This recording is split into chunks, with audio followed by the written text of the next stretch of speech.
la que más se utiliza en el intestino delgado o directamente la resección y anastomosis. La enfermedad diverticular del intestino. Este es un divertículo de, ¿qué se llama? ¿Cómo se llama?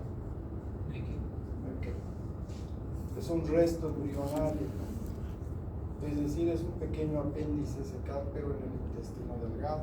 Generalmente se encuentra a 1 metro de la válvula ileocecal, generalmente, entre los 70 centímetros y 100 centímetros.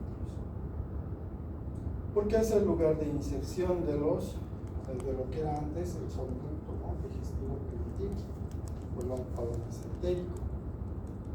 Cuando no se cierra bien, queda un remanente de largo variable, puede ser desde 1 centímetro o tomar hasta 12 centímetros de largo, igual que un apéndice. Lo que es un intestino pequeñito, y este además tiene otros esbozos diverticulares. También pueden ocasionar dolores abdominales frecuentes. Se comporta igual que una apendicitis. El divertículo intestinal generalmente es un hallazgo. Cuando nos damos cuenta ya está inflamado. O se entra por otro motivo a cirugía y de repente encontramos este. Este no está inflamado, está prácticamente normal. Este es el intestino delgado, como ustedes pueden ver. Si observan, prácticamente es un intercambio entre lo que es el ilium y el ilium, porque aquí no está tan delgada el meso, los vasos son prácticamente paralelos. Esto es allá, ¿no? Tal vez acá.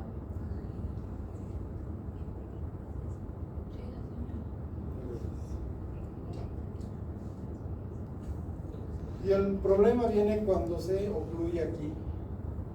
Se ocluye aquí, entonces el proceso inflamatorio viene igual que el apéndice, aumenta de volumen y puede perforarse.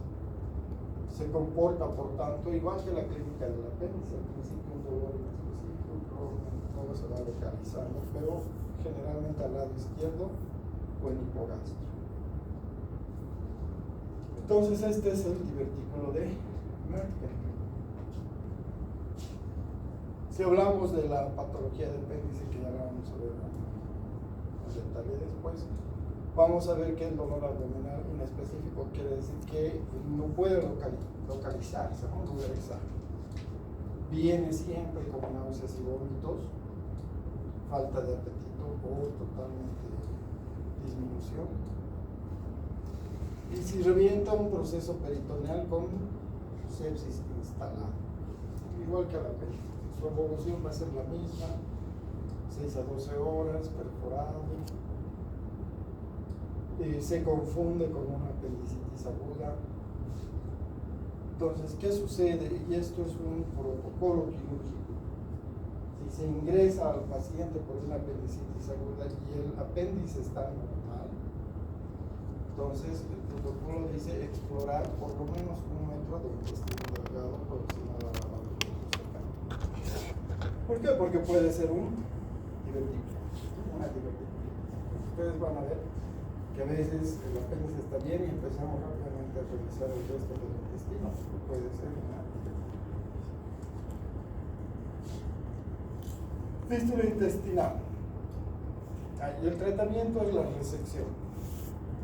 Aquí está listo para resecar. Se va a resecar esto con esto, se elimina y se vuelve a unir estos dos sellos. Resección más entero anastomosis terminal. Ese es el tratamiento.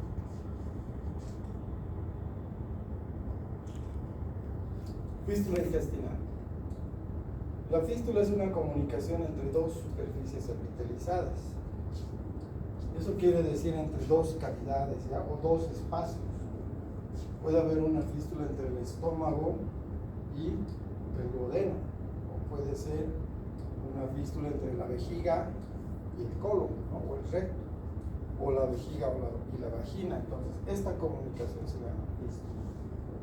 ¿Por qué epitelizada, porque también se epiteliza. Y si se epiteliza, pues ya no se cierra más. ¿Ya? Entonces las fístulas se notan por eso. Si por la orina salen heces, es una fístula rectal, vesicorectal, ¿verdad? Hay fístulas vaginorrectales, ¿no? En este caso del intestino delgado, pues el gasto o la salida va a ser de heces. Y pueden salir generalmente hacia la parte cutánea, es decir, a través de una herida por la piel. Entonces estas fístulas pueden ser, por tanto, internas o externas. Internas si comunican entre órgano y externas si comunican hacia afuera. En el caso del intestino delgado, vamos a tener una fístula enterocutánea generalmente. Y es más frecuente en cirugías. Cuando se hace la anastomosis hay fuga, el cuerpo la controla, pero se epiteliza y de repente la herida se infecta, luego de la infección sale heces. Entonces es una fístula enterocutánea. Entonces, ¿cómo vemos primero que es fístula? Por la salida del material. Entonces, en el caso del intestino delgado, si salen heces y es posterior a una cirugía, será una fístula enterocutánea. Entonces es una fístula externa.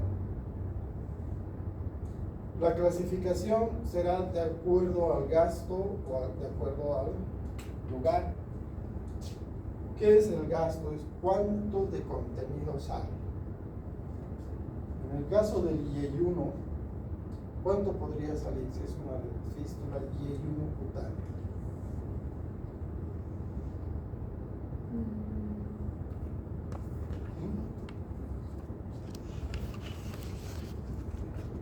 ¿Cuánto maneja el IE1?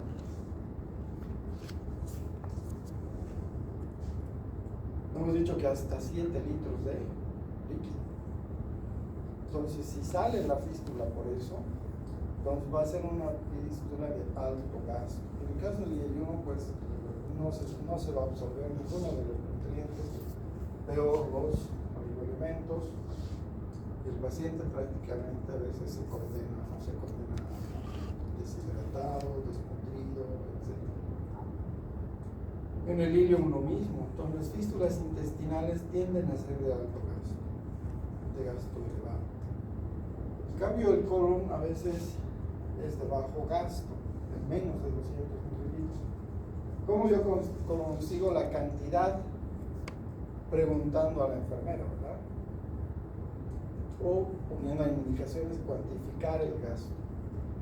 Y así sabremos si es de alto o de bajo gasto. Más o menos, como es más frecuente en pacientes postoperados, el Crohn es otra causa de fístulas, si es que no hay cirugía previa, y rara vez son los parásitos. Sale entre el 5º y 10º día del postoperatorio en el caso de los operados. Es decir, cuando ya se le va a dar de alta, de repente empieza a salir por la herida. Y lastimosamente, entonces hablamos de una fístula. El paciente típicamente puede presentar fiebre, sí va a haber leucocitosis, hilio prolongado, es decir, no puede comer porque no hay muchos ruidos hidroaéreos. Puede haber irritación peritoneal, la herida va a estar infectada. Si no sale hacia la piel o sale parcialmente y el resto a la cavidad, entonces va a haber abscesos intraabdominales, colecciones. Y obviamente el contenido es de heces. Es importante el gasto porque las de bajo gasto se pueden controlar y no se operan. Pero las de alto gasto hay que pensar, probablemente termine en otra cirugía. El problema es que una vez que se ha diagnosticado es difícil que se cierre esta fístula. El diagnóstico puede ser con contraste, es decir, una fistulografía, darle el contraste y ver por dónde fuga y a dónde llega. Entonces ahí vamos a ver si es IE1 o ILIUM, o con la tomografía, pero siempre con medio de contraste. ¿Cuál es el objetivo? Ver por dónde fuga el contraste, hacia dónde se dirige y clasificar la fístula, si es larga, si es corta, si es ancha o amplia o es delgada. El lugar es muy importante, mientras más proximal es más difícil de que se cierre. Entonces, antes de esto hay que hacer esto. Mientras más proximal es peor, ¿no? Porque el paciente va a estar deshidratado. Imagínense, de ayuno, en una sola puede salir más de su volemia y además está desnutrido, y esto hace que no podamos unir nuevamente el intestino. Por lo tanto, vamos a tener que usar nutrición parenteral, es decir, nutrición por vena. El paciente va a estar séptico, entonces hay que darle antibióticos. Y si tiene colecciones intraabdominales, hay que drenarlo. Se puede drenar por punción o volver a operar y hacer un lavado exhaustivo. Como las heces salen hacia la piel, se lastima. Entonces hay que proteger la piel. Hoy en día hay un montón de cremas, lociones, en spray, líquido, vaselina, etcétera, etcétera, para cuidar la piel. Y como les decía, ver la anatomía de la fístula. Entonces nos va a ver generalmente las fístulas cortas, delgadas, distales, pueden cerrar sin operar, solo controlar. Pero las fístulas largas, gruesas, de alto gasto o proximales es muy difícil que cierren. Lo único que hay que hacer es desfuncionalizar, es decir, que no pase alimento por ahí.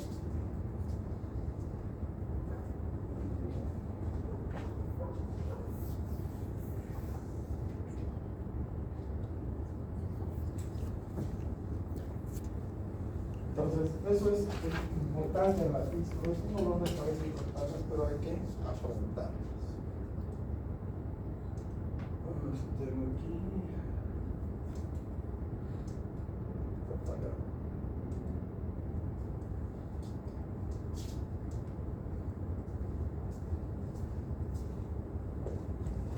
Perfecto.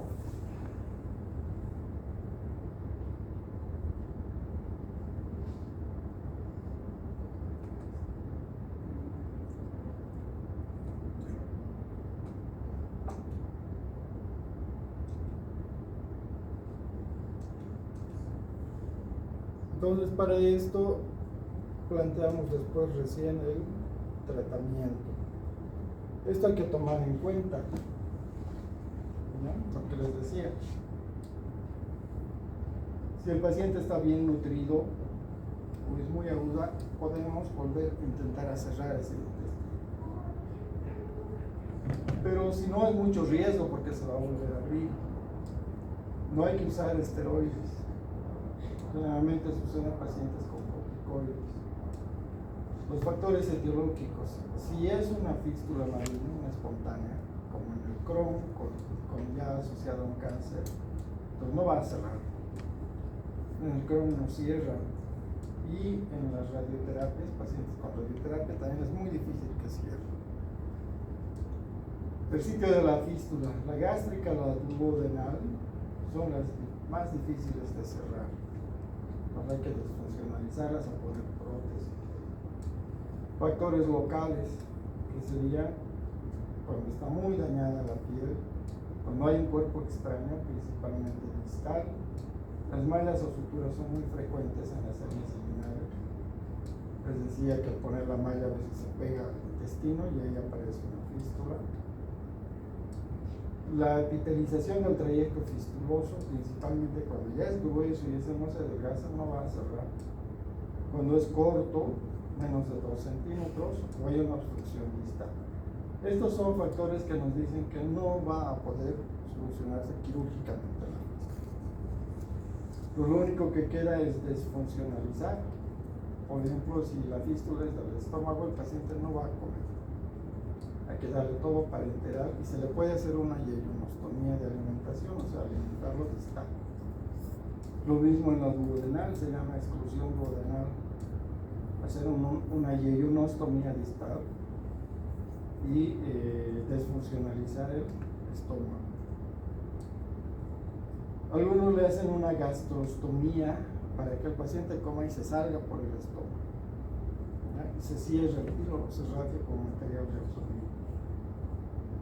Hay un montón de técnicas para controlar la fístula, pero todas son molestosas. Entonces el tratamiento hay que plantearlo bien. Y lo importante después viene esto. Estamos hablando de un paciente que por lo menos 3 a 6 meses fácilmente puede estar internado. Entonces, es un dolor de cabeza. Si hay abscesos, drenarlos.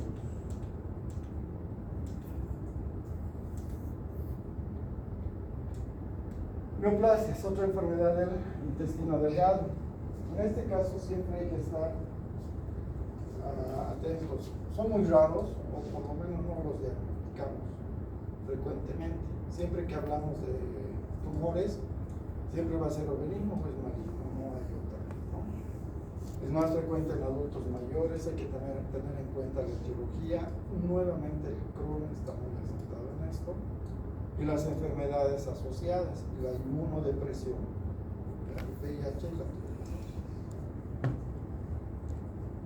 Estas son las características neoplásicas del intestino delgado. Nuevamente, el adenocarcinoma es el más frecuente, principalmente si es del duodeno.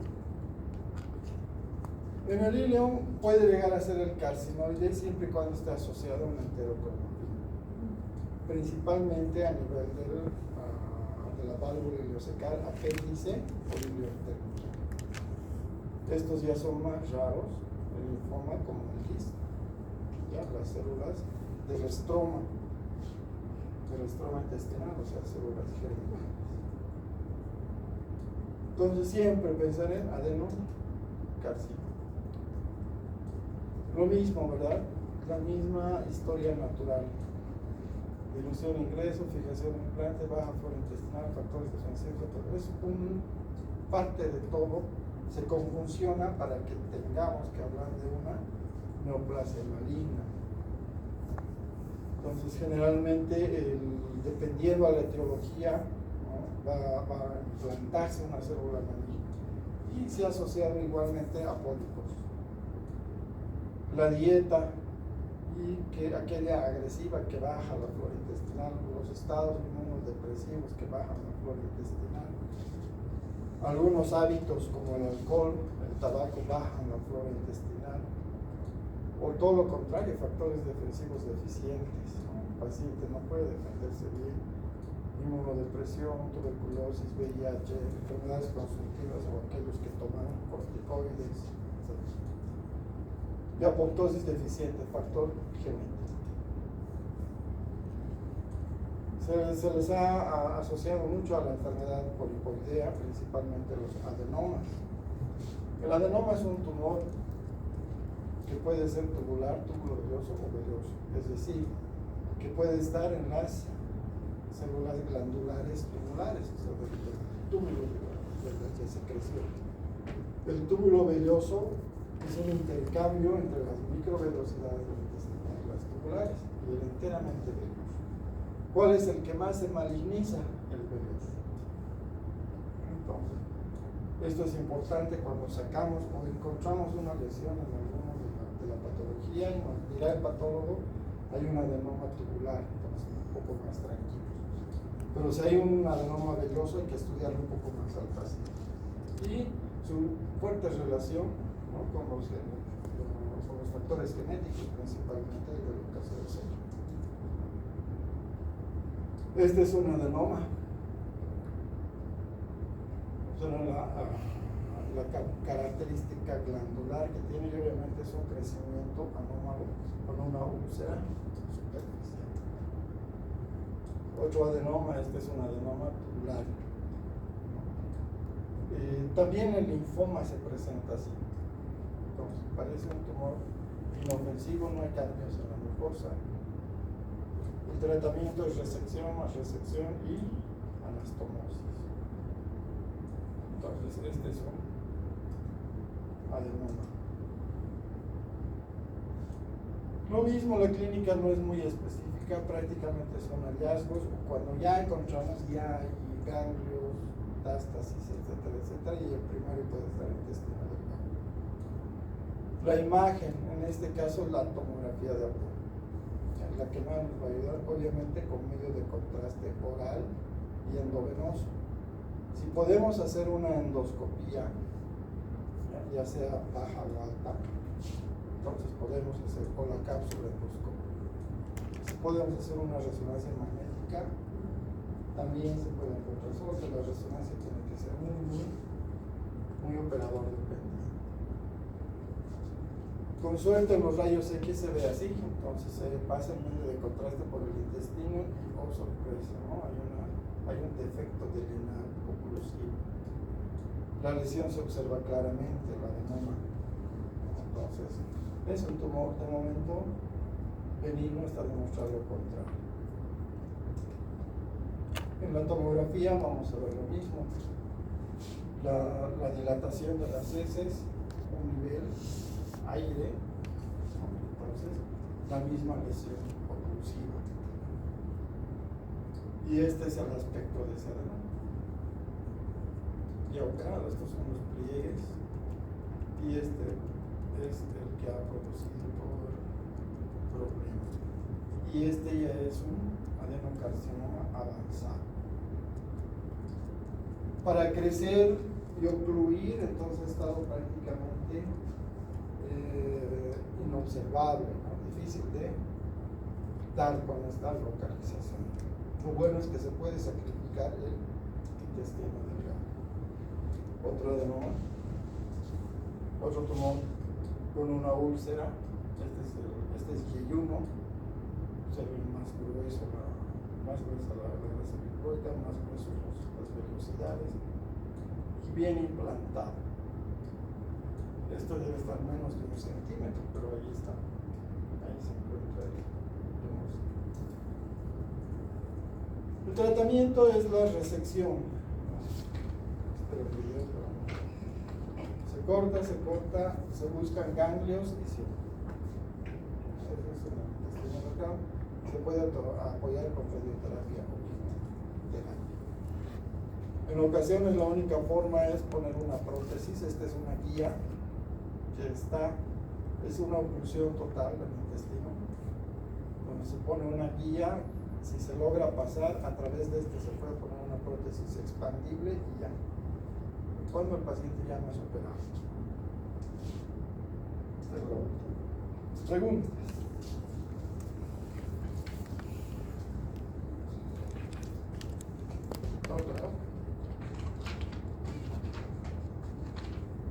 La siguiente semana vamos a ver colon, apéndice. Pueden ver un poquito. Eso vamos a avanzar.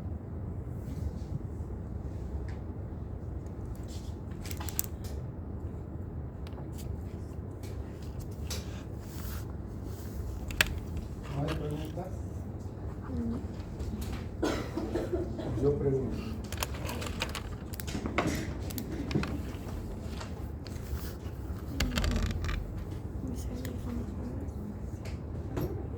Ahora sí podemos apoyar.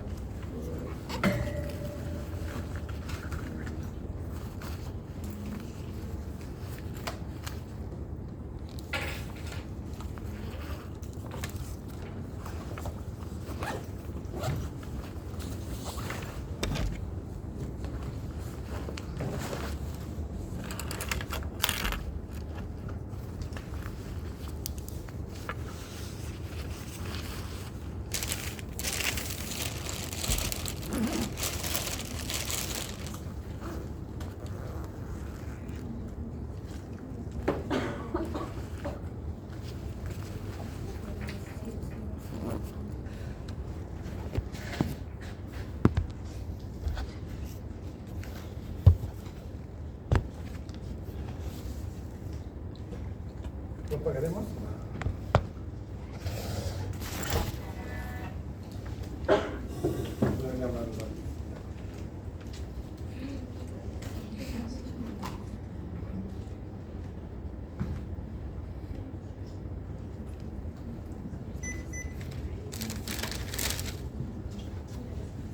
Bye.